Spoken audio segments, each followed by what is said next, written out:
You are at Lake Rant, where I rant about whatever my $10 a month plus patrons want me to rant about. You can get one of these by being one of those. This one's for Ethan T, who says, "Whoo boy, it's been a few months since I submitted a rant, I think. Might as well get what I'm paying for, so how about another ELO album? Rant about El Dorado." So I've listened to this album a couple of times, and I think it's definitely some pretty good stuff. The songwriting is tight across the album. It really feels like they were trying to make songs that go like that get kind of epic really quickly. Songs that go into like a repetitive climax that builds on itself and ends the songs in a more like cinematic way, even when they are not particularly long, which I think is cool.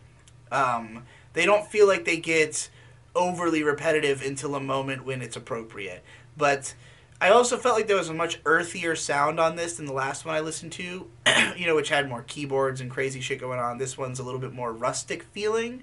Um, so, yeah, I mean, it feels like the title El Dorado. It's got this kind of Western vibe.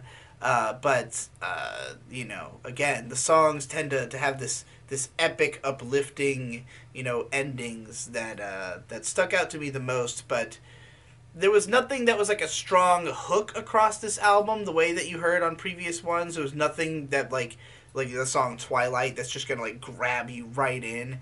I feel like these are songs you need to listen to more times to really appreciate. So, I couldn't get like super in depth with this album just from a couple of listens. It felt like something that, you know, if you were really vibing with the sound initially and you spent a lot of time with it, I think you would fucking get a lot out of this album. It was one that, on my first brush with it, I was like, I don't really know if I care for this or would return to it. On the second listen, I was like, you know what? I bet I would like this if I just, listen to it enough times to really understand it fully. But do I have the patience for something like that? Who knows? Only the future can tell.